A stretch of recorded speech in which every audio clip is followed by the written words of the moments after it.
the fundamental challenge facing American democracy is how the media and its role in the distribution of information has been fundamentally corrupted.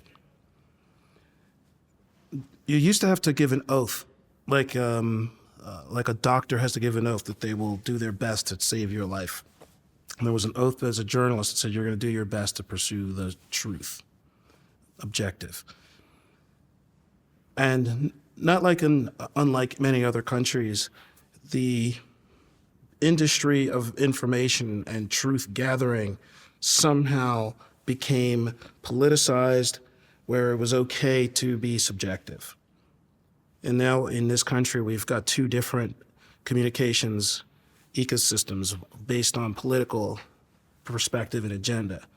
You know, we'll say with like the MSNBC, you know, versus the Fox kind of thing. That fundamental schism is causing such divisiveness, and I'm really, really concerned about that. Now, Donald Trump is a media entrepreneur, a media figure, just like me. He comes from television and understands storytelling, and he understands the value of cost per thousand, CPMs, you know, and advertising, attracting advertisers, demographics, et cetera. I read the investor deck for his new thing just last night. Yeah, I'll send it to you. Truth Social. Yes. The idea that the political power of the future is a media influencer by controlling their own media platform, that's a spooky and scary reality. Now, you look at the Berlusconis in Italy, and you look at even the Putins in Russia, they all understand that the first step when aggregating power is to control the communications platforms, which allows you to control the seductiveness of the stories being told. And obviously massage what is truth. So what does our future look like when anyone who's running for political office isn't going door to door asking for $10 donations, but is trying to create a media spectacle around themselves and their policies and their concepts? It means that the merger of entertainment and reality will only amplify. That's where we're headed. Very upsetting, because increasingly it's not about the quality of the brain and the elegance of the thinking and the intellect, the intellectual debate. It's about, am I more stylish than you? Do I deliver my message with a little more swagger than you do? Am I good looking? Am I controversial?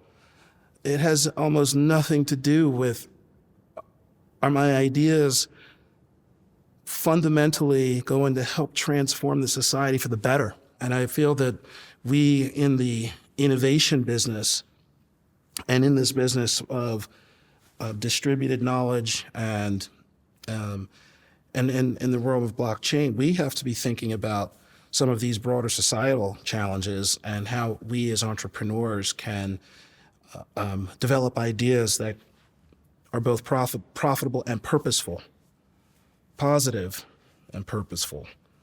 You know, and I'm not saying that you have to sacrifice profit to do well or do good. You know, those things coexist. You know, but I think that we're heading into some pretty scary days as it relates to what Norman Mailer coined the industrial production of fame. Yes, absolutely.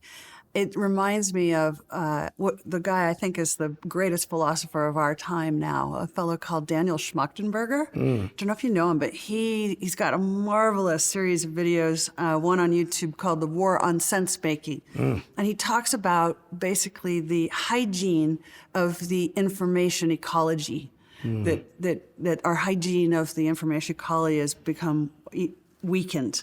And it's funny, actually, what you said about I'm more stylish, or I can deliver it more beautifully than the next person. I remember working for President George W. Bush, and I was with him on the first day that he did a press conference he did not do that well on that first day. And he's kind of famous for having this sort of slightly bumbling, oh, shucks, I don't, it's complicated type of style. But having worked closely with him, I remember having being in a conversation with him where he talked about the lack of polish in his delivery. And he said, listen, guys, I could get media training. I could spend some of my time moving up the polish curve. And some of the previous presidents had done exactly that, because even Bill Clinton, when you look at his first press conference, he was also kind of bumbling in that first thing. By the way, I challenge anybody to do your first press conference as President of the United States and be completely cool about it. Yeah, right. But nonetheless, it was interesting. He understood the trade-off, and he's like, either my ideas stand or they don't. And spending time trying to make them more beautiful and polished, because we're in a camera television era, is that really good use of time? But now, because of all these developments you're talking about, personal brand is everything. Mm-hmm. And that ability to build trust is more and more based on how beautifully do you deliver it. So this is really interesting. How do we manage that and not have the information ecology continue to deteriorate? Right. That's going to be the fundamental challenge of the next 2 decades, if we don't implode on ourselves before that.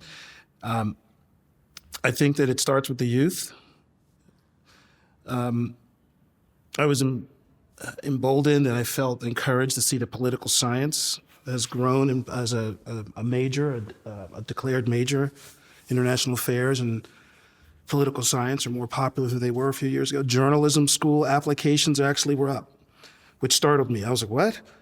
It's not because they want to necessarily be journalists. They want to be Ariana Huffington or Nick Denton. They want to be media entrepreneurs, not so much journalists in my view. But I was encouraged to see that there's a growing interest among the youth market in political science and how we can, or how they can get involved and help to, I'll say, swing the pendulum. This is a bipolar nation. We swing all the way from a Dick Cheney, a Bush mindset, all the way to an Obama mindset, and then all the way to a Donald Trump mindset, and then who knows where it's going to swing back to from there. And if you were married to someone who behaved that way, you wouldn't be married to them for long. If their attitudes and their perspectives culturally shifted that widely. And so I think that represents kind of a fundamental turning point culturally. But when I think about individual branding, I wrote a book, it's called Seduction, and I tried to distill it down into 9 steps. Like, what are the 9 steps to what manufacture? are the 9 steps? So the seduction stands for, each letter is a chapter. So the first step is the letter S, which is self-definition and self-awareness. There's no way that any of us can be purposeful or meaningful or be great contributors to society or even in our own relationships, family, romantically, whatever, if we don't have clarity on our own self-definitions. So that's step 1. The letter E is environment, understanding the cultural context you have to operate in. And that means being a great listener. But it really means having a kind of finely tuned radar to what culture, what's happening. The D stands for design. You have to be packaged well. This could be a political candidate or an automobile. The U, understanding. That means being a great listener and understanding the people that you're trying to build a relationship with. C stands for communication. The quality of the storytelling, the poetry. The T stands for trust, which means you have to do what you say. And if you waver from that, then you've lost. So trust. The I stands for inspiration. Great brands and great people inspire others. The O stands for openness, which is about generosity and the willingness to give until it hurts. You have to be someone who is more concerned with how you can project good ideas, positive support, than take it, because it will come back to you in spades anyway. And then the N finally stands for network.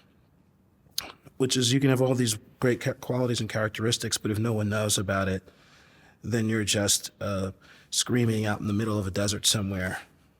And so the N stands for the network and building a community around those first 8.